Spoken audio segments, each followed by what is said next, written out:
ULA, we haven't made a scratch build pack in a long time. The designs that we've had are proven, reliable, they're comfortable, they're well thought out. 10 years ago, 15 years ago, the thought that there could be a sub 1 pound tent didn't exist.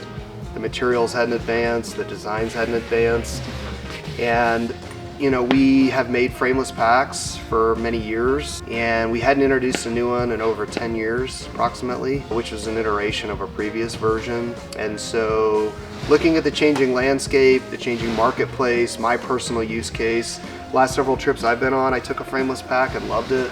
They're so simple, they're easy. I'm not carrying over 20 pounds of weight, including food, water, and gear. So when we started the Nexus project, I really wanted to step back and assess the current category. What people are using, what they're not using, what versions of product are on the marketplace today, tarps, tents, hammocks, quilts, etc. The Nexus officially started design work and testing this spring. I was talking to an employee yesterday. Through that conversation, I actually realized even though we started it earlier this year, we've really been working on the Nexus for several years. Part of ULA's business model is we still build everything in Logan, Utah from start to finish. We do build primarily stock packs. When you go on our website, that's primarily what people are purchasing. But we still offer some level of customizations to our packs as well.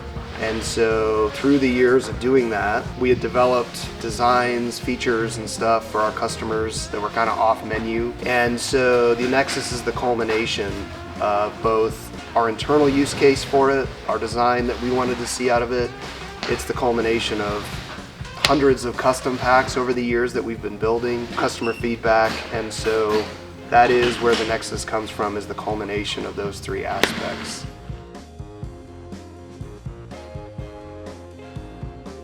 My name is Owen Forbes. I work at ULA on the production and design team, and my role in working on the Nexus was assisting Jeremy with patterning the pleats in the pockets and looking at some of the hip belt features. So something to emphasize here is we wanted to have a pocket that was pretty low profile, laid pretty flat when it was not in use, not like a big baggy pocket, so you can draw the drawstring, it lays pretty flat. But then on the other side, when you put 2 smart water bottles in or something large, you can see that the pleats in the bottom pleat out really well, so it gives you a lot of room to fit things in easily. And that was kind of an emphasis on here, was trying to make a pocket that just holds the bottles easily. Another thing we looked at a lot was the hip belt pockets. On some hip belt pockets, you find that when you zip them, it's hard to do with one hand, so we wanted to emphasize the ability to go from side to side and not have some point where it constricts and gets stuck.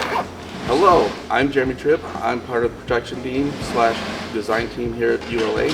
So the goal with the Nexus was we wanted something truly ultralight, slim down, absolutely bare minimum. So this new shorter strap system we kind of wanted a hybrid in between the S and the J. This right here is not as steep as the curve. It doesn't dig into your shoulders. It's meant for multiple people, not just a certain body style. We wanted a frameless pack to fit a bear canister inside the pack. So what we did here, we widened the front panel, shortened the side panels, keep the volume down, but still versatility of being able to throw or to put the bear canister inside. But we did still want to be functional, so we added this pocket here for your smaller utilities, trowel, toiletries. The front pocket, mesh pocket here has more volume to it than our standard circuit or catalyst. So this is our Y straps, our new Y strap system. Real simple to use. Loosen it up. It slides through the D-ring easily, so you can spread it out. Just get it out of the way. That allows you to get into the main compartment. So this is the initial starting point of the Nexus. As you can see, we do have the side compression. There is no side pocket. We had the dual ISAC system bottom straps.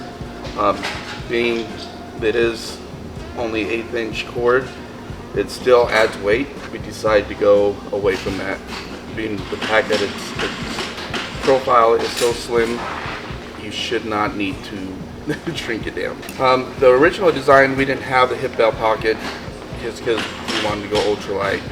But being that the pack has minimal features, we would still also like to be able to carry your phone or something like that in candy bar and still have it available to you. Initially we went with the cinch top to save weight. We found that it is not as water resistant as we would like, so we decided to go with the roll top to create that seal, that water barrier. So then that led us to this design. Still, no hip belt pockets, shorter straps. We did decide to keep playing with still, changed it a little bit. Daisy chain goes all the way up. The size of it is different. This design still did not have the side pockets. It had all the compression systems, the bottom straps. When we did this is where we went down to the single ice axe loop instead of the dual. And we also upgraded it to the roll top. This is where we took away the side compression.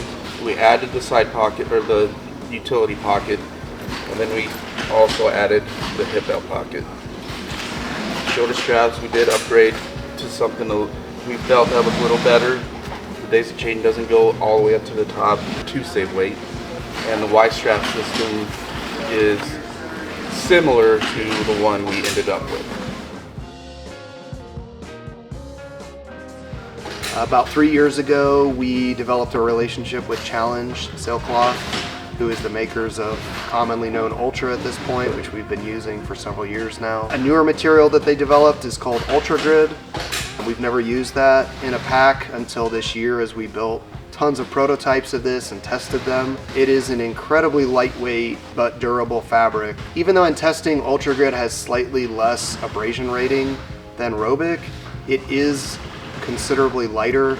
It still has a ridiculous amount of tear strength to it. It's still got a wide variety of color, which for us, we really enjoy offering the customers. Something that is unique to us, fairly unique to us in the industry, is we do have a lifetime warranty against manufacturer defects. So in our case, we actually have to be very careful about what fabrics we introduce and construction methods. We're also going to make the Nexus in 200X Ultra weave. We've been using that product for over 2 years with our packs. Lots of those have many thousands of miles on them. Ultra X in particular, 200X, is a very lightweight material. It is extremely durable in terms of both abrasion and tear resistance. So with Ultra Weave, again commonly known as Ultra is what most people call it, when we first got that material in, we realized that our normal construction methods or cutting methods, stack cutting, was not going to work. So we actually had to buy a laser cutter to even process the material. The nice thing about Ultra Weave is it doesn't absorb water weight. The material itself is waterproof. You know, we don't seam seal our packs, so I never want people to assume that we make waterproof backpacks. But the advantage of the Ultra Weave is it does offer extreme durability. It won't absorb water weight, and for most people, the reason why you use a pack cover is to absorb your pack material wetting out, which Ultra Weave avoids.